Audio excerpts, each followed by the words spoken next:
Development आयोग का गठन नहीं किए जाने पर सवाल खड़ा किया है और बिहार के मुख्यमंत्री नीतीश कुमार समेत डिप्टी सीएम तेजस्वी प्रसाद पर करारा प्रहार किया है। एआईएमआईएम के राष्ट्रीय प्रवक्ता आदिल हसन ने पार्टी के ज्वाइंट सेक्रेटरी आफ्ताब खान, बिहार के पार्टी के संयुक्त सचिव इमरान खान के साथ फारबिसगंज पहुंचे थे, जहां उन्होंने फारबिसगंज के एक होटल में पत्रकार वार्ता की। पत्रकार वार्ता में पार्टी के जिलाध्यक्ष रहमत अली, नगर अध्यक्ष हाफिज उम्र फारूक भी मौजूद थे। एआईएमआईएम नेता आदिल हसन ने कहा कि उनकी पार्टी सीमांचल सहित पूरे बिहार में मजबूती से चुनाव लड़ेगी। मुसलमानों की संख्या के आधार पर उनकी हिस्सेदारी की बात पार्टी करती है और 2025 में एआईएमआईएम के बिना सरकार नहीं चलेगी। उन्होंने पूर्व केंद्रीय मंत्री तस्लीमुद्दीन को याद करते हुए कहा कि तस्लीम साहब सीमांचल के आम आवाम के दिलों में बसते थे और आम आवाम का आजीवन लीडर बने रहे। उनके पुत्र शाहनवाज आलम द्वारा पार्टी छोड़कर राजद का दामन थामा जाने पर कहा कि शाहनवाज आलम तस्लीमुद्दीन के संपत्ति के वारिस हो सकते हैं, लेकिन अख्तरुल इमाम उनके पॉलिटिकल वारिस हैं और आज भी आवाम का लीडरशिप कर रहे हैं। उन्होंने कहा कि अख्तरुल इमाम सीमांचल की लड़ाई को पटना में लड़ने का काम करते हैं। उन्होंने कहा कि शाहनवाज आलम को जब राजद ने ठुकरा दिया तो उनकी पार्टी ने उन्हें टिकट देने का काम किया। पार्टी ने उन्हें सीने से लगाया, लेकिन उनकी फितरत सीमांचल की लड़ाई लड़ने की नहीं बल्कि व्यक्तिगत लाभ की थी। उन्होंने कहा कि तेजस्वी ने वादा किया था कि सीमांचल के विकास के लिए सीमांचल डेवलपमेंट आयोग का गठन किया जाएगा, लेकिन आज तक न तो यह आयोग बना और न ही उनके द्वारा किए गए रोजगार के वादे को पूरा किया गया। उन्होंने कहा कि मुख्यमंत्री नीतीश कुमार बिहार और सीमांचल को ठग रहे हैं। नीतीश कुमार को आज भी भाजपा आरएसएस से बैर नहीं है बल्कि मोदी से बैर है और कभी भी पलटी मार सकते हैं। वे सीमांचल के साथ इंसाफ नहीं कर रहे। उन्होंने कहा कि मुख्यमंत्री नीतीश कुमार को केवल नालंदा में ही विकास से पूरे बिहार में विकास होने का एहसास होता है और आगामी चुनाव में जनता उनको सबक सिखाने का काम करेगी। प्रेस कॉन्फ्रेंस किया गया है क्या? देखिए, हमारा जो मजलिस इत्तेहादुल मुस्लिमीन का मेन सबसे पहले सोल मोटो था सीमांचल का विकास। आज़ादी के 75 साल बाद भी आज सीमांचल विकास के जो पैरामीटर है वो कहीं नहीं दिख रहा है। मैं प्रेस के बंधुओं का शुक्रगुजार हूं कि इतने अल्प समय में आपने तुरंत आने का कष्ट अदा किया। सबसे पहले आप ही देखिए कि सीमांचल इतना बड़ा खित्ता है और हम भी उतने ही टैक्स देते हैं जितना पटना के लोग देते हैं, जितना नालंदा के लोग देते हैं। लेकिन मुख्यमंत्री बिहार को, नीतीश जी को नालंदा ज़्यादा दिखता है, सीमांचल नहीं दिखता है। मुख्यमंत्री जी से पूछिए कि जंगल सफारी बनेगा तो क्या नालंदा में बनेगा? शीशा का पुल बनेगा तो सिर्फ नालंदा में बनेगा। उसके बाद ऑर्डिनेंस फैक्ट्री राजगीर में बनेगा। सबसे बड़ा इंटरनेशनल स्टेडियम राजगीर में बनेगा। उसके बाद आप दूसरी कुछ भी विकास का कार्य करते हैं, आपको नालंदा और पटना दिखता है। क्या कटिहार, पूर्णिया, अररिया, किशनगंज, फारबिसगंज, सिकटी, पलासी, जोकी के लोग टॉक्स नहीं देते हैं क्या मैं मुख्यमंत्री बिहार से पूछना चाहता हूं, जब अररिया स्टेशन जाते हैं, पूर्णिया स्टेशन चलिए, Kishanganj station, Katihar station, Barsoi station चलिए, जब लोग हजारों लाखों की तादाद में अपना घर छोड़कर जाते हैं तो आपको समझ में नहीं आता है कि बिहार का इतना बड़ा हिस्सा है। दो आज़ादी के बाद से जरूर हमने आज़ादी की पहली किरण सीमांचल ने देखी थी। जब 15 अगस्त हुआ था तो सूरज पहले यहाँ आज़ादी का निकला था, उसके बाद पटना और दूसरी जगह गया था। हमने आज़ादी में इतनी कुर्बानी दी, देश की प्रगति और उन्नति में सब लोग की भागीदारी है, सिर्फ नालंदा और पटना के। आप मुख्यमंत्री बिहार है, आप में इतनी हिम्मत नहीं है कि आप आज तक विधानसभा चुनाव लड़े, आप में इतनी औकात नहीं है। मैं चैलेंज करता हूं आपको और आपके डिप्टी सीएम तेजस्वी जी को, है हिम्मत तो सीमांचल के किसी विधानसभा से चुनाव लड़े। आप जब आते हैं तो पूरा सुरक्षा में आते हैं, आप जनता से दूर रहते हैं। आप बतलाइए, डिप्टी सीएम तेजस्वी यादव ने कहा था कि सीमांचल डेवलपमेंट आयोग बनेगा, कहां है वादा? कहां है वो वादा जो आपने सीमांचल डेवलपमेंट आयोग की बात की थी? वो वादे कहां हैं? आपने 10 लाख रोजगार की तेजस्वी जी ने बात की थी और नीतीश जी ने बढ़कर जब भाजपा के साथ थे तो 19 लाख रोजगार की बात की। मैं पूछना चाहता हूं, कहां है 19 लाख रोजगार? कहां है वो 10 लाख रोजगार? कहां है वो सीमांचल के लोगों को रोजगार मिलेगा?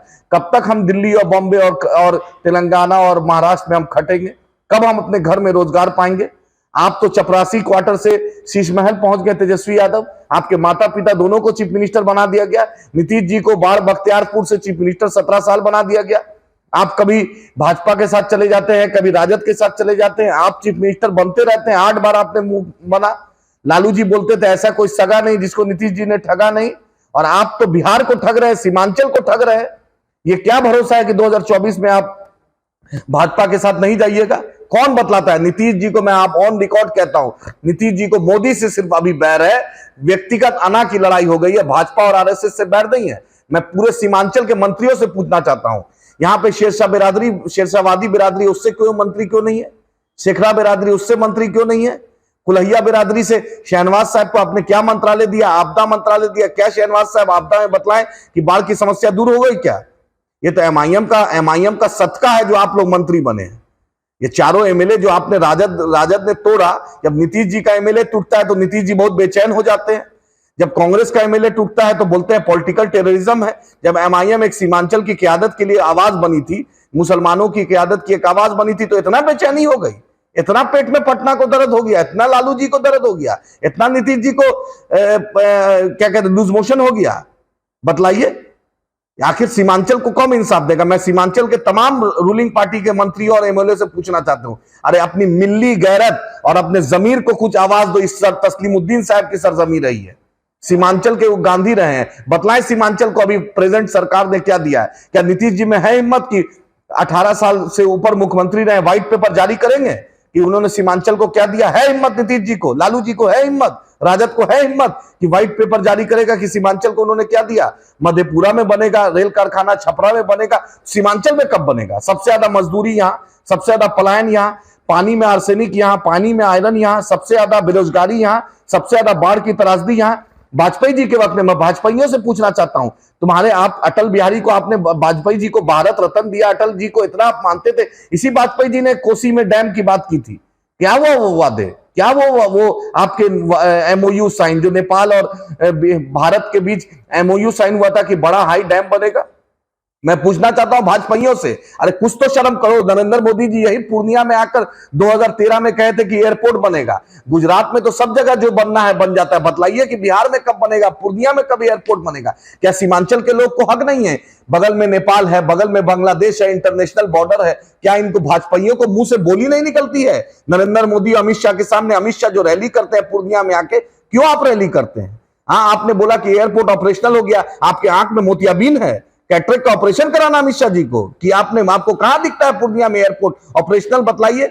अगर एयरपोर्ट पूर्णिया बनता है तो पूरे सीमांचल का विकास होगा, रेवेन्यू आएगा, टूरिज्म इंडस्ट्री बनेगा, यहाँ के लोकल व्यापारियों को फायदा मिलेगा, यहाँ के किसान को फायदा मिलेगा, यहाँ का नौजवान को फायदा मिलेगा, यहाँ के स्टूडेंट को फायदा मिलेगा, यहाँ की बहन बेटियों को फायदा मिलेगा। वो अपने डेस्टिनेशन आसानी से पढ़ने जा सकती हैं, जो रोजगार में जा सकते। कहीं भी जब इंफ्रास्ट्रक्चर मजबूत होता है तो उस एरिया का विकास होता है। और मैं एमआईएम के, मैं सिपाही हूं, मैं एमआईएम का यहाँ पे सिपाही बन के, मेरे साथ मेरे अध्यक्ष है, मेरे नगर के अध्यक्ष है और मेरी टीम है। आपसे ये बोलते हो सीमांचल के लोगों, जो 75 साल हो गए, बतलाओ आपने पटना की बैठी हुई सरकार ने सीमांचल को क्या दिया?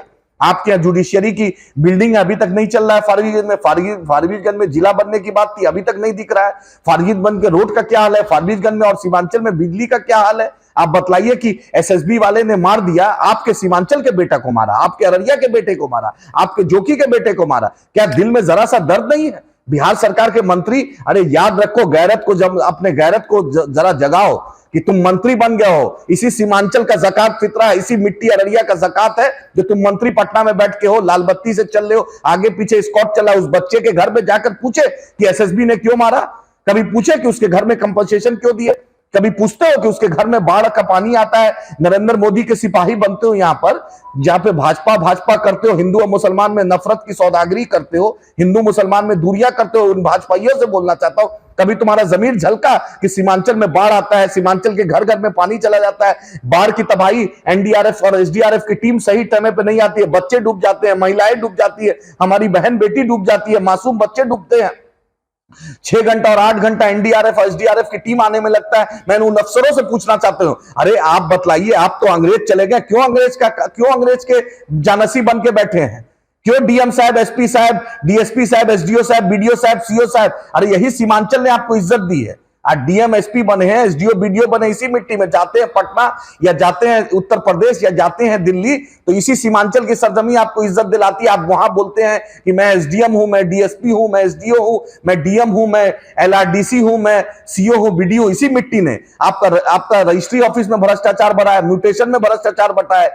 एक आम इंसान, आम नागरिक बतला दे कि म्यूटेशन करा दे।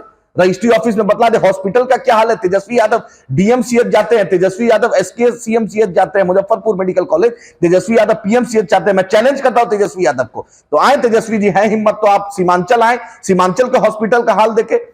दरभंगा में एयरपोर्ट बन गया और दरभंगा और पूर्णिया के एयरपोर्ट दोनों साथ बना था, लेकिन दरभंगा में देखिए वहां के लोगों ने जागरूकता अपनाई, आज दरभंगा एयरपोर्ट ऑपरेशनल, तब भी इंफ्रास्ट्रक्चर उसको नहीं मिला। सीमांचल के लोगों, अरे कुछ तो दिल पर हाथ रख के बोलो, कुछ तो सोचो अपने इलाके के लिए, अपने बच्चों के भविष्य के लिए। क्या बाढ़ की तबाही तुमने देखी? तुम चाहते हो अपनी आने वाली नस्लों को बाढ़ की तबाही देखोगे? तुम चाहते हो कि ट्रेन भर भर के गुजरात और महाराष्ट्र और छत्तीसगढ़ और आंध्रा यहाँ के लोग जाएं? अरे कुछ तो दिल को अपने ठठोलो, कुछ तो अपने जमीर को जिंदा करो सीमांचल के भाइयों, कुछ तो समझो। अपनी लड़ाई लड़ना पड़ेगा। आज नीतीश कुमार नालंदा से हैं, नालंदा का विकास देखिए, लालू जी को मधेपुरा छपरा से मतलब आज देखिए, लेकिन कटिहार, पूर्णिया, अररिया, किशनगंज, 4 लोकसभा, 24 विधानसभा, आपके बिना सरकार नहीं बनेगी। हम सीमांचल स्पेशल स्टेटस की बात बैरिस्टर असदुद्दीन ओवैसी साहब ने पार्लियामेंट में उठाई, क्यों नहीं? यहाँ के एमपी एमएलए में मुंह में दही जमी है, तुम्हारा जमीर मर चुका है, तुम्हारी आज सम्मान कहां गई? जो सीमांचल स्पेशल स्टेटस का बिल बैरिस्टर साहब ने रखा था, उस पर क्यों नहीं सपोर्ट किए? जब पूर्णिया के एयरपोर्ट की बात किए, क्यों दिखावा के लिए ज्योतिरादित्य सिंधिया के जाते हो? क्यों तुम्हें भाजपाई हो, तुम्हारी इतनी औकात नहीं है कि ज्योतिरादित्य सिंधिया कल का कांग्रेसिया आज तुम्हारा मंत्री बना है, जो तुम पूर्णिया में एयरपोर्ट बनवा पाओ? इतना तुम्हारा भाजपाइयों हिम्मत नहीं है, इतना चमचागिरी में डूबे हो। 26 एमपी है गुजरात में और 40 एमपी है बिहार में। 2014 में भी नरेंद्र मोदी जी को 34 एमपी बिहार के लोगों ने दिया, 2015 में भी 19 में भी नरेंद्र मोदी जी को 39 एमपी बिहार के लोगों ने दिया, और 26 एमपी वाला गुजरात मालिक बना है और 40 एमपी वाला बिहार मजदूर बना है। सीमांचल के लोगों बतलाइए, अररिया से बीजेपी के सांसद है, बतलाइए कि बाढ़ की समस्या में आपने क्या किया? बतलाइए अररिया के सांसद कि यहां पे रोजगार के लिए क्या किया? 2 करोड़ रोजगार था, 56 इंच का सीना था, वो कहां गया? चाइना घुस रहा है। यहां पे महंगाई इतनी है, पेट्रोलियम पदार्थ इतना बढ़ा है, कहां है वो स्मार्ट सिटी? कहां है नरेंद्र मोदी का वो आश्वासन जो 2013 में उन्होंने पूर्णिया में दिया था कि हम यहां पर एयरपोर्ट बनाएंगे? वो एयरपोर्ट खाद में है क्या? वो एयरपोर्ट प्लास्टिक का बना है क्या? अपने जमीर को टटोलिए, अपने आप को टटोलिए। यहाँ के लोग और सीमांचल के लोगों, आप इतने मजबूत हैं, आपने देश को एक अलग आयाम दे सकते हैं। आप इतने मेहनती हैं, आज दिल्ली के होटल या गुजरात की फैक्ट्री या पंजाब के खेतों में आपका पसीना टपकता है, तब वहां पे रेवेन्यू आता है। आप दो जगह टैक्स देते हैं, अपने घर में भी टैक्स देते हैं, और आप जहां रहते हैं छत्तीसगढ़ में, चंडीगढ़ में, पंजाब में, गुजरात में, वहां भी आप टैक्स देते हैं। बतलाइए आपको क्या मिलता है? ये बिहार सरकार आपको क्या देती है? अपने दिल को देखिए।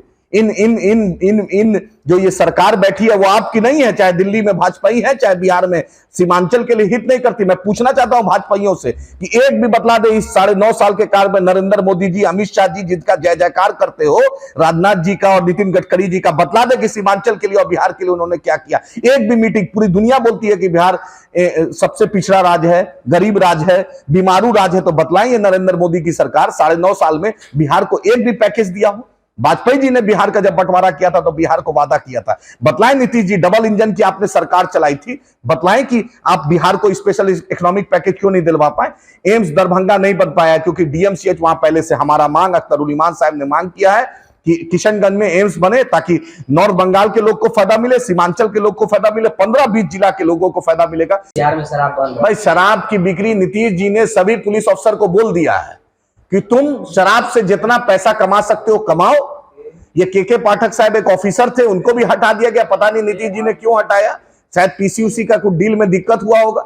बतलाएं कि आज नेपाल का सरहद है, यहां पर ड्रग्स की तस्करी आम है। चलिए पूरे बिहार, पूरे सीमांचल में सबसे ज्यादा ड्रग्स की ट्रैफिकिंग हो रही है, ह्यूमन ट्रैफिकिंग हो रही है। आखिर क्या कर रहा है लोग?